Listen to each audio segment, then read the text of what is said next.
Dramatic increases of individual intelligence and global collective intelligence gives just-in-time knowledge. I want to, pause on this a little bit. You've all heard of Moore's Law.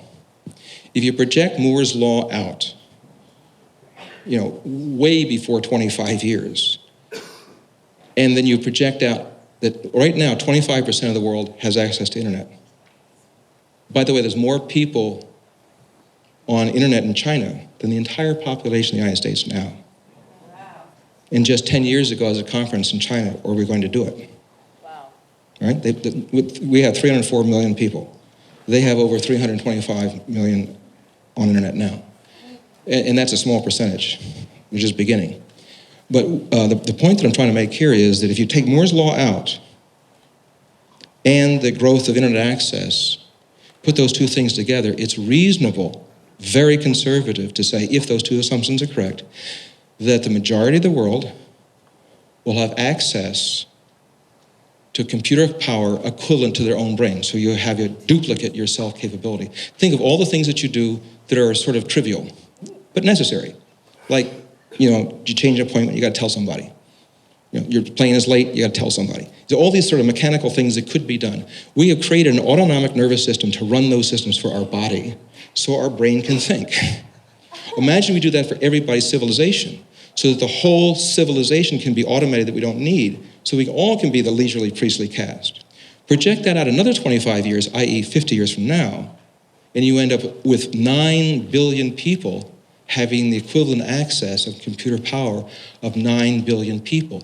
Every person on the planet having the capacity of all the brains on the planet. Right? So when we say dramatically increase individual intelligence, that's an understatement, depending on how you define intelligence. But if it's augmented brain activity, and we're learning a lot about brain activity, something that was mentioned tonight. Put all these things together, and we become an extraordinary human species. And to do what with it? Make moves. So, global brains could emerge from internet, evolving into conscious technology. That was, by the way, it's 20 years I wrote that book. Actually, I wrote it 30 years ago, but I didn't publish it for another 20 years. I got interrupted with the space stuff and some other books. Anyway, so 2 massive trends coming up. Next slide. One is that humans become cyborgs, and I don't mean the Borgs. It's the job of science fiction, partly, to warn us about stupidity. So that's okay.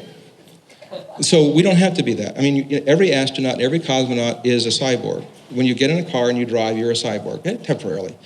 With nanotechnology, we'll miniaturize stuff, artificial intelligence as well, the transceivers, the speakers, the audio, the interlinking as you go along, the technology on the body, in the body, that we become cyborg in that sense.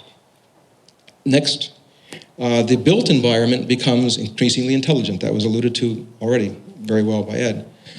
So that imagine that you're hooking all these things together and eventually you have sort of a post-information age. When the distinction between those two trends become blurred, we have reached a post-information age, which I would call the conscious technology age next. So that's sort of a continuum of the two. Now the quality of this conscious technology age, and this is where you come in, the quality of this conscious technology age has a great deal, in my judgment, with how well the mystic among us and the technocrat among us can get along. The greatest prejudice I know of throughout history is between the tool maker and the consciousness sharer. And, and it seems to me they can do both at the same time. And I've picked up that vibe within this group, very much so. The example I use, the example, if a baby falls down, the mystic attitude is to embrace and share love with the baby. Right? The technocrat is to clean out and put the Band-Aid on. There's no reason you can't do both at once. Especially we got all this brain power coming up, we should be able to do both at once. Anyway, so part of your job, I would think, you're all in Gestalt psychology, you have a chair, empty chair, and you talk to it, and you switch back and forth. Try this at home sometime, with no one looking.